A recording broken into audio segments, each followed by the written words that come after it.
जय हिंद दोस्तों, स्वागत है आपका अपना स्टडी प्लेटफॉर्म सर्व सिलेक्शन पॉइंट पे। तो कैसे हैं दोस्तों आप लोग? आई होप बहुत अच्छे होंगे, बहुत तंदुरुस्त होंगे। तो दोस्तों आज की हमारी जो क्लास है यानी कि सीटेट एग्जाम के लिए है। यानी कि आप लोग जानते हैं सीटेट एग्जाम डेट जो है आप लोगों के सामने है। यानी कि 14-15 दिसंबर को आपका सीटेट एग्जाम होने वाला है 2024 का दिसंबर का। तो दोस्तों उसी को देखते हुए आज हम महत्वपूर्ण प्रैक्टिस सेट लेके आए हैं पेपर 2 के लिए यानी कि सोशल साइंस। ठीक है, सोशल साइंस एसएसटी का वो महत्वपूर्ण टॉपिक लेके आए हैं जो बार-बार पिछले 15-20 सालों से सीटेट के एग्जाम में बार-बार रिपीट किए जा रहे हैं, संभवतः आगे भी देखने को मिलेंगे। तो अच्छे से इन सभी के सभी एसएसटी के सोशल साइंस के क्वेश्चन हम यहाँ पे समाप्त करते हैं। क्वेश्चन नंबर 1 की ओर जाने से पहले चैनल पे नए हैं तो चैनल को सब्सक्राइब करें, लाइक करें, अपने दोस्तों तक भी शेयर करें। चलिए दोस्तों क्वेश्चन नंबर 1 की ओर जाते हैं। सत्यशोधक समाज की स्थापना किसने की थी? सत्यशोधक समाज की स्थापना किसने की थी? तो किसने की? ज्योतिबा राव फूले। ठीक है, याद रखेंगे, ज्योतिबा राव फूले ने की। ऑप्शन ए आपका बिल्कुल राइट आंसर है, याद रखिएगा। चलिए आगे बढ़ते हैं। अगला क्वेश्चन क्या कहता है? निम्नलिखित में से स्वभा स्वाभिमान आंदोलन की स्थापना किसने की? निम्नलिखित में से स्वाभिमान आंदोलन की स्थापना किसने की? इसका राइट आंसर क्या होगा? तो याद रखेंगे दोस्तों, ऑप्शन ए ईवी रामास्वामी या पेरियार जिन्हें कहा जाता था। ठीक है, ऑप्शन ए बिल्कुल राइट आंसर होगा, याद रखेंगे, ईवी रामास्वामी या पेरियार। ठीक है, याद रखेंगे। चलिए आगे बढ़ते हैं। अगला क्वेश्चन क्या कहता है? निम्नलिखित में से काश्तकार की चाबुक पुस्तक किसने लिखी? निम्नलिखित में से काश्तकार की चाबुक पुस्तक किसने लिखी? तो इसका जो राइट आंसर क्या होगा? ज्योतिराव फूले। ठीक है, ज्योतिराव फूले, यानी कि ऑप्शन डी आपका 100% राइट आंसर है। ज्योतिराव फूले ने काश्तकार की चाबुक पुस्तक लिखी थी, कि ये याद रखेंगे। चलिए अगला क्वेश्चन क्या कहता है? 1829 में सती प्रथा को प्रतिबंधित करवाने में किसका अहम योगदान था? यानी कि सती प्रथा का जो अंत हुआ था वो हुआ 1829 में। ठीक है, ये आपको याद रखना है, ये भी डेट। तो इसमें जो सहयोग दिया था, ठीक है, तो किसने दिया था योगदान इसमें? तो ये योगदान था राजा राममोहन राय का। ऑप्शन ए बिल्कुल राइट आंसर है। किसका बहुत ही महत्वपूर्ण योगदान था? राजा राममोहन राय का। ठीक है, याद रखेंगे। तो एक चीज और, राजा राममोहन राय ने कौन से समाज की स्थापना की थी? ये भी कई बार पूछा है, तो याद रखिएगा, राजा राममोहन ने एक महत्वपूर्ण समाज की स्थापना, ब्रह्म समाज की स्थापना, किसकी? ब्रह्म समाज की स्थापना की थी। ठीक है, कब की थी? 1828 में। ठीक है, 1828 में कलकत्ता में राजा राम मोहन राय ने ब्रह्म समाज की स्थापना की। एक समाज और है जो बहुत ही महत्वपूर्ण है, कई बार पूछा जाता है, आर्य समाज। कोई बच्चा अगर पता हो तो कमेंट बॉक्स में अपना आंसर दे सकते हैं। आर्य समाज की स्थापना बताएगा कोई बच्चा? आर्य समाज की स्थापना किसने की थी? आर्य समाज की स्थापना किसने की थी? तो चलिए, तो यहां आप देख सकते हैं स्वामी दयानंद सरस्वती। ठीक है, स्वामी, ऑप्शन डी की ओर जाएंगे, स्वामी दयानंद सरस्वती देख रहे होंगे आप। तो इन्होंने क्या किया था? आर्य समाज की स्थापना की थी। इनसे भी कई बार क्वेश्चन पूछा गया है। तो ये स्थापना हुई कब थी? ये हुई थी 1875 में। डेट भी याद रखनी है आपको, 1875 में हुई थी मुंबई में, जिसको दयानंद सरस्वती ने आर्य समाज की स्थापना की। ठीक है, ये सारे पॉइंट आई होप बहुत अच्छे से आपको क्लियर हो गए होंगे, क्योंकि जितने भी पॉइंट मैंने यहाँ पर बताए हैं ये बार बार दोस्तों रिपीट होते हैं। यानी कि आपसे कोई भी पॉइंट आपसे एग्जाम में पूछ सकता है, तो सारे पॉइंट जितने इंपॉर्टेंट पॉइंट होंगे मैं आपको क्लियर करूंगा, सारे डाउट आपके क्लियर करूंगा। आप हमारे साथ जुड़े रहिए। रोज डेली आपको सीटेट एग्जाम के लिए प्रैक्टिस सेट मिलेगा दोस्तों, रोज डेली प्रैक्टिस सेट मिलेगा। यानी कि आपके एग्जाम से पहले आपकी पूरी तरह से यहाँ पर तैयारी कराई जाएगी। जो भी बच्चे सीटेट की तैयारी कर रहे हैं खासकर, वो बच्चे बिल्कुल हमसे जुड़े रहें। रोज डेली आपको महत्वपूर्ण सीटेट एग्जाम के लिए आपका जो है प्रैक्टिस सेट मिलता रहेगा। ठीक है, चलिए आगे बढ़ते हैं। अगला क्वेश्चन देखेंगे क्या कहता है? बदंगा शब्द को बदंगा शब्द को मध्य युगीन काल में किसके लिए उपयोग किया किया गया? बदंगा शब्द को मध्य युगीन काल में किसके लिए उपयोग किया गया? तो इसका जो राइट आंसर होगा वो क्या होगा? गुलामों दासों के लिए। ठीक है, गुलामों के लिए या दासों के लिए उपयोग किया गया था बदंगा शब्द। ठीक है, मध्य युगीन काल में। चलिए आगे बढ़ेंगे। अगला क्वेश्चन देखिए क्या कहता है? अगला क्वेश्चन कहता है पद, वेतन एवं सैन्य उत्तरदायित्व निर्धारित करने के लिए मुगलों द्वारा प्रयोग में लाई गई श्रेणी क्रम व्यवस्था कहलाती है। तो क्या कहलाती है? इसका जो राइट आंसर क्या होगा? वो होगा मनसबदारी व्यवस्था। ठीक है, ऑप्शन ए मनसबदारी व्यवस्था कहलाती है। ठीक है, पद, वेतन एवं सैन्य उत्तरदायित्व निर्धारित करने के लिए मुगलों द्वारा प्रयोग में लाई गई श्रेणी क्रम व्यवस्था कहलाती है। क्या कहलाती है? मनसबदारी। ऑप्शन ए बिल्कुल राइट आंसर है। चलिए आगे बढ़ेंगे। अगला क्वेश्चन कहता है निम्नलिखित में से कौन एक पूरा पाषाण स्थल है? निम्नलिखित में से कौन एक पूरा पाषाण स्थल है? तो इसका जो राइट आंसर होगा वो क्या होगा? भीमबेटका। ठीक है, ऑप्शन सी भीमबेटका बिल्कुल राइट आंसर है। भीमबेटका है कहां पर वर्तमान समय में? ये मध्य प्रदेश। कहां पर? मध्य प्रदेश के रायसेन जिला होगा। मध्य प्रदेश का एक रायसेन जिला, ठीक है, रायसेन जिला है मध्य प्रदेश का, वहां का ये पूरा स्थल है। ठीक है, भीमबेटका, याद रखिएगा। चलिए आगे बढ़ते हैं। अगला क्वेश्चन आपसे क्या कहता है? भारत की निम्नलिखित में से किस साहित्यिक विरासत का अर्थ निकट आना और बैठना है? भारत के निम्नलिखित में से किस साहित्य के विरासत का अर्थ निकट आना और बैठना है? इसका राइट आंसर क्या होगा? उपनिषद। ठीक है, याद रखिएगा क्या होगा? ऑप्शन ए उपनिषद आपका बिल्कुल राइट आंसर है, याद रखेंगे सभी दोस्त। चलिए आगे बढ़ते हैं। अगला क्वेश्चन आप देखेंगे, किस स्थान पर उत्तर की ओर सिर करके मृतकों को रखना एक सामान्य प्रथा थी? ठीक है, किस स्थान पर उत्तर की ओर सिर करके मृतकों को रखना एक सामान्य प्रथा थी? तो इसका राइट आंसर क्या होगा? इनाम गांव। ठीक है, ऑप्शन ए इनाम गांव बिल्कुल राइट आंसर है। तो दोस्तों ये जो मैं क्वेश्चन करवा रहा हूं बहुत ही सिलेक्टेड क्वेश्चन है पिछले 15-20 सालों से। ठीक है, याद रखिएगा लगभग ये वर्ष 2011 से जितनी भी अभी तक सीटेट की एग्जाम हुए हैं, ये क्वेश्चन दोस्तों बार बार रिपीट हुए हैं। ठीक है, इसलिए मैंने ये क्वेश्चन यहां पर डाले हुए हैं। तो संभवतः आगे भी आपको देखने को मिल सकते हैं क्योंकि हर बार रिपीट होते हैं। तो अच्छे से पढ़िएगा और रोज डेली में प्रैक्टिस सेट लेके आऊंगा। ठीक है, हमारे साथ जुड़े रहिए, आपके एग्जाम से पहले आपकी बहुत अच्छी तरीके से आपकी यहां पर तैयारी हो जाएगी। ठीक है, याद रखिएगा सभी तरह के क्वेश्चन आपको देखने को मिलेंगे। मैं हिंदी विषय भी कराऊंगा, सभी तरह के विषय में आपके सीटेट के यहाँ पे कंप्लीट करवाऊंगा। बस आप जुड़े रहिए और रोज डेली आप अपडेट रहिए ताकि अच्छी-अच्छी वीडियो आपको यानी कि इंपॉर्टेंट वीडियो, यूज़फुल वीडियो जो आपके एग्जाम के लिए वो आपको देखने को मिलती रहे। चलिए, तो इनाम गाँव इसका आंसर है, ठीक है? ऑप्शन है। चलिए आगे बढ़ेंगे। अगला क्वेश्चन क्या कहता है?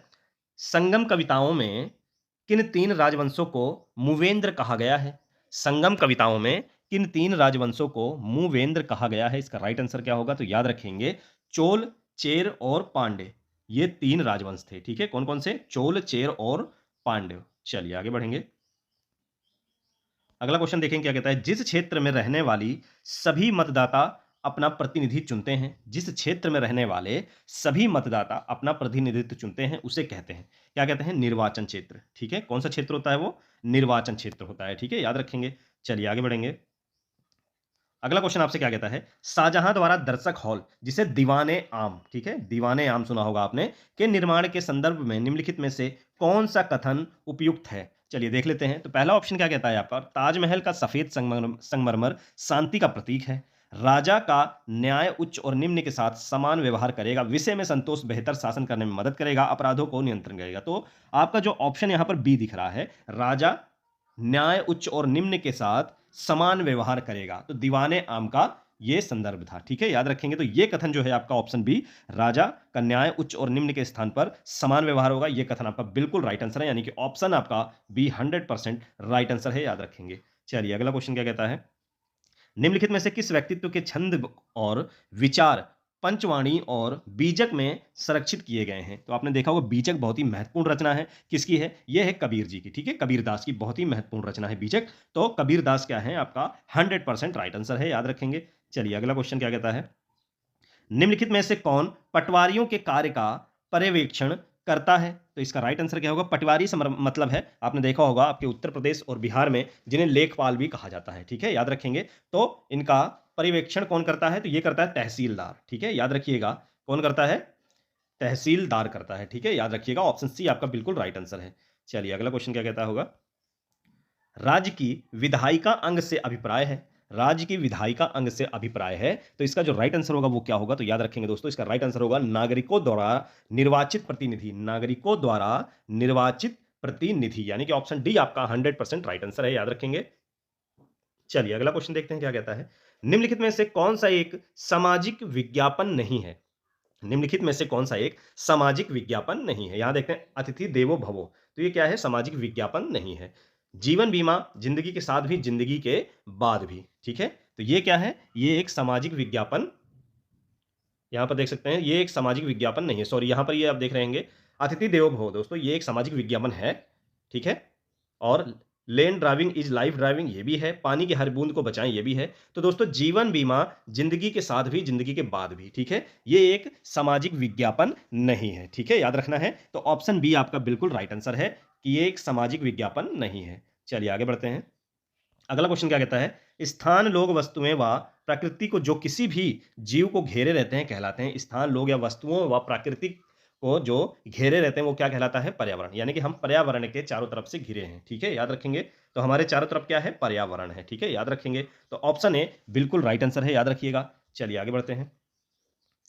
अगला क्वेश्चन क्या कहता है, पिंड जिसमें अपनी उसका व प्रकाश नहीं हो लेकिन वह तारों की रोशनी से चमकते हैं उन्हें क्या कहते हैं? यानी कि वो पिंड क्या होता है जिसका अपना कोई प्रकाश या रोशनी नहीं होता है। ठीक है, अच्छे से समझिएगा डिटेल से। अपना या प्रकाश, अपना कोई रोशनी या प्रकाश नहीं होता है, पर वो दूसरे यानी दूसरे तारों की रोशनी से चमकता है, ठीक है? उसे क्या कहते हैं? तो वो होता है ग्रह, ठीक है? ग्रह क्या होते हैं दोस्तों? ग्रह का अपना कोई प्रकाश या रोशनी नहीं होता है, वो तारों की जो रोशनी होती है, चमक होती है, जब उसके ऊपर पड़ती है, तो उसी से वो चमकता है, ठीक है? ऑप्शन ए बिल्कुल राइट आंसर है।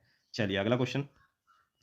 निम्न में से वायुमंडल की कौन-सी परत वायुयान उड़ाने के लिए आदर्श है? यानी कि वायुमंडल का कौन-सा परत है जहाँ पर वायुयान उड़ता है, ठीक है? हवाई जहाज उड़ता है, तो वो कौन-सा है? समताप मंडल है, ठीक है? ऑप्शन ए समताप मंडल बिल्कुल राइट आंसर है। किस लिए? कि मौसम वहाँ पर क्या रहता है? स्थिर रहता है, ठीक है? और मौसम संबंधी जितनी भी घटनाएँ हैं, समस्याएँ हैं, वो समताप मंडल में ना के बराबर होती है, इसीलिए वायुयान वहाँ बहुत ही अच्छे तरीके से उड़ता है, ठीक है? समताप मंडल में।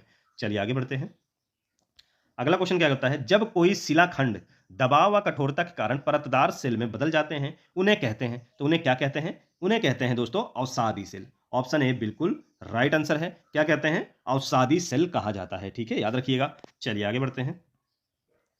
अगला क्वेश्चन आपसे कहता है भारत की सर्वोच्च कानून निर्माण संस्था है, यानी कि भारत में जो सबसे सर्वोच्च सबसे बड़ी कानून निर्माण संस्था है जो कानून बनाती है, वो कौन है? तो वो है संसद, ठीक है? याद रखेंगे भारत में जो भी कानून पारित होता है वो पहले संसद में पहुंचता है, फिर विधेयक के रूप में वो पारित किया जाता है, बिल पारित किया जाता है और फिर क्या होता है? राष्ट्रपति की मंजूरी मिलती है। किसकी? राष्ट्रपति की मंजूरी मिलती है और फिर उसके बाद वो पूरे देश में लागू होता है, ठीक है? फिर क्या होता है? पूरे देश में वो लागू होती है। इसीलिए संसद जो है हमारा, वो क्या है? सर्वोच्च कानून संस्था है या निर्माण संस्था है, ठीक है? संसद क्या मिलके बनती है दोस्तों? तो संसद मिलके बनती है राष्ट्रपति से और लोकसभा, राज्यसभा के निर्वाचित सदस्यों से, ठीक है? याद रखेंगे। चलिए आगे बढ़ते हैं।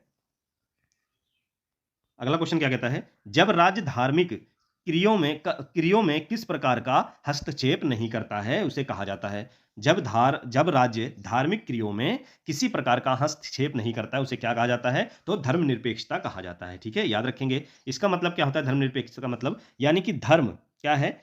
धर्म जो है वो किसी भी धर्म को मतलब कि किसी भी एक धर्म को बढ़ावा नहीं देगा राज्य। राज्य किसी एक धर्म को बढ़ावा नहीं देगा, ठीक है? याद रखेंगे, वहाँ जो राज्य है, वो धर्म से उसका कोई लेना-देना नहीं है। वहाँ के लोग कोई भी धर्म अपना सकते हैं या छोड़ सकते हैं। किसी के ऊपर कोई पाबंदी नहीं है, ना राज्य किसी को बाध्य करेगा कि आपको ये जो धर्म है, वो अपनाना ही पड़ेगा, ठीक है? याद रखेंगे, तो धर्म से मुक्त हैं। हम कोई भी धर्म अपना सकते हैं या छोड़ सकते हैं। चलिए, संसाधन जो किसी क्षेत्र में पाए जाते हैं परंतु जिनका अभी उपयोग नहीं किया गया है, उन्हें कहा जाता है, ठीक है? संसाधन जो किसी भी क्षेत्र में पाए जाते हैं, परंतु जिनका अभी उपयोग नहीं किया गया है, उन्हें कहा जाता है। तो उन्हें क्या कहा जाता है? इसका राइट आंसर क्या होगा? तो याद रखेंगे, इसका राइट आंसर होगा संभावित संसाधन, ठीक है? संभावित संसाधन। ऑप्शन सी बिल्कुल राइट आंसर है, यानी कि संभावना है कि इसका प्रयोग किया जा सकता है, उसे कहते हैं संभावित, ठीक है? याद रखेंगे।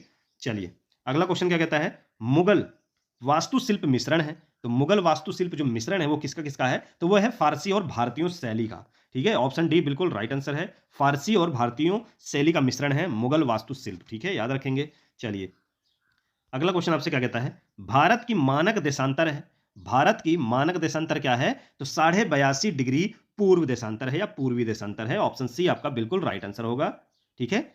82 डिग्री 30 जो लिखा है इसको कहते हैं 82.5 डिग्री पूर्व देशांतर या पूर्वी देशांतर, ठीक है? याद रखेंगे। चलिए आगे बढ़ते हैं। अगला क्वेश्चन क्या कहता है? भारत में राज्य के राज्यपाल की नियुक्ति कौन करता है? तो भारत में किसी भी राज्यपाल की नियुक्ति राष्ट्रपति द्वारा की जाती है, बस इतना आपको याद रखना है, ठीक है? राज्यपाल की नियुक्ति राष्ट्रपति द्वारा की जाती है, ठीक है? याद रखिएगा। चलिए आगे बढ़ते हैं। अगला क्वेश्चन आपसे क्या कहता है? विश्व की 80% से अधिक जनसंख्या निवास करती है। तो विश्व की 80% से अधिक जो जनसंख्या है वो एशिया और अफ्रीका महाद्वीप में निवास करती है। कहां पर करती है? एशिया और अफ्रीका। ऑप्शन सी बिल्कुल राइट आंसर है। पूरे दुनिया की जो 80% जो जनसंख्या है वो निवास करती है एशिया और अफ्रीका महाद्वीप में। ऑप्शन सी आपका बिल्कुल राइट आंसर है। चलिए अगला क्वेश्चन क्या कहता है? मानचित्र को समझने की सर्वव्यापी भाषा को समझा जा सकता है। किसके द्वारा समझा जा सकता है? तो विषय संबंधी मानचित्र द्वारा। ऑप्शन बी आपका 100% राइट आंसर है। विषय संबंधी मानचित्र द्वारा क्या समझा जा सकता है, ठीक है? याद रखेंगे। चलिए अगला क्वेश्चन क्या कहता है? अगला क्वेश्चन आपसे कहता है मौर्य शासक अशोक द्वारा लड़ी गई लड़ाई का स्थल कलिंग वर्तमान में कहां पर है, ठीक है? कलिंग का जो युद्ध हुआ था वो वर्तमान में वो स्थल कहां पर है? तो याद रखेंगे, तो ये जो स्थल है दोस्तों, यहां पर ऑप्शन के अकॉर्डिंग यहां पर उड़ीसा, ठीक है? लेकिन एक चीज और, ये जो कलिंग जो स्थल है ये कहां कहां पर है? ये उड़ीसा और मध्य आंध्र प्रदेश, सॉरी, उड़ीसा और आंध्र प्रदेश, ठीक है, के उत्तरी भाग में स्थित है, ठीक है। उड़ीसा और आंध्र प्रदेश के मध्य उत्तरी भाग में स्थित है, ठीक है। याद रखेंगे, तो यहां पर ऑप्शन में आंध्र प्रदेश नहीं है, तो मैं नॉलेज के लिए आपको बता रहा हूं, उड़ीसा और आंध्र प्रदेश के बीच में, मध्य में, उत्तरी भाग में क्या है, ये स्थल कलिंग स्थित है, ठीक है। याद रखना है आपको। ऑप्शन में आपको एक ही मिलेगा, ठीक है, या साथ में मिल सकता है। उड़ीसा, आंध्र प्रदेश, मध्य प्रदेश, उत्तर प्रदेश, कर्नाटक, केरल, केरल, तमिलनाडु, ऐसे आपको दे सकता है, ठीक है। या ऑप्शन में आपको दो नहीं, अलग अलग नहीं देगा, देगा तो एक साथ देगा, उड़ीसा या आंध्र प्रदेश, या एक ही देगा, चाहे आंध्र प्रदेश दे ले चाहे उड़ीसा दे ले, ठीक है। याद रखना है आपको, तो कंफ्यूज नहीं होना है। चलिए, मैंने नॉलेज के लिए आपको बताया कि आंध्र प्रदेश में भी वो हिस्सा है। चलिए, पृथ्वी द्वारा सूर्य के चारों ओर घूमने को क्या कहा जाता है? पृथ्वी द्वारा सूर्य के चारों, यानी कि सूर्य, ये सूर्य हो गया, ठीक है, ये सूर्य हो गया और ये हो गई आपकी पृथ्वी। यानी पृथ्वी जब सूर्य के चारों ओर ऐसे चक्कर लगाती है दोस्तों, तो वापस जब यहां पर पहुंचती है, तो ये एक साल का पूरा दिन हो जाता है, यानी कि 365 दिन पूरे होते हैं, ठीक है। और इसको क्या कहा जाता है? परिक्रमण, ठीक है। याद रखेंगे, क्या कहा जाता है? परिक्रमण। यानी कि पृथ्वी जो है सूर्य के चारों ओर चक्कर लगाती है, ठीक है। उसका एक चक्कर जब पूरा होता है, तो वो 365 दिन, यानी कुछ समय और, यानी कि एक साल का समय पूरा हो जाता है, ठीक है। याद रखेंगे। और यहां एक चीज और देख रहे होंगे ऑप्शन सी में, घूर्णन। घूर्णन किसे कहा जाता है? घूर्णन होता है, मान लो ये पृथ्वी है, ये उसका केंद्र है, तो पृथ्वी अपने अक्ष पर ही जब ये घूमती है, ठीक है, अपने अक्ष पर जब ये घूमती है, तो उसे घूर्णन कहा जाता है, ठीक है। याद रखेंगे। और जब अपने अक्ष पर जब एक चक्कर पूरा लगाती है, वो घूमती है, तो 24 दिन, यानी 24 घंटे, यानी एक दिन पूरा हो जाता है, ठीक है। याद रखेंगे, तो उसे घूर्णन कहा जाता है, ठीक है। सीधा सा इसका आंसर है, पृथ्वी जब सूर्य के चारों ओर चक्कर लगाती है, उसे परिक्रमण कहा जाता है। और पृथ्वी अपने केंद्र पर ही जब घूमती है, अपने अक्ष पर ही जब घूमती है, तो उसे घूर्णन कहा जाता है, ठीक है। याद रखेंगे। तो इस प्रकार आप लोगों को समझ आ गया होगा। तो ये थे दोस्तों मोस्ट इंपॉर्टेंट टॉप 30 क्वेश्चन आपके सीटेट एग्जाम के लिए, एसएसटी सोशल साइंस के क्वेश्चन, सामाजिक विज्ञान के क्वेश्चन। ऐसे ही हमारे साथ जुड़े रहिए, रोज डेली दोस्तों मैं आपके लिए practice set, most important practice set लेके आता रहूंगा, ऐसे जुड़े रहिए। चलिए दोस्तों, मजा आया हो तो लाइक जरूर करिएगा, अपने दोस्तों तक भी इसको सब्सक्राइब करें, लाइक करें, अपने दोस्तों तक भी इसको शेयर करें। चलिए फिर मिलेंगे नेक्स्ट वीडियो में एक अच्छे और मोस्ट इंपॉर्टेंट टॉपिक के साथ। तब तक जय हिंद।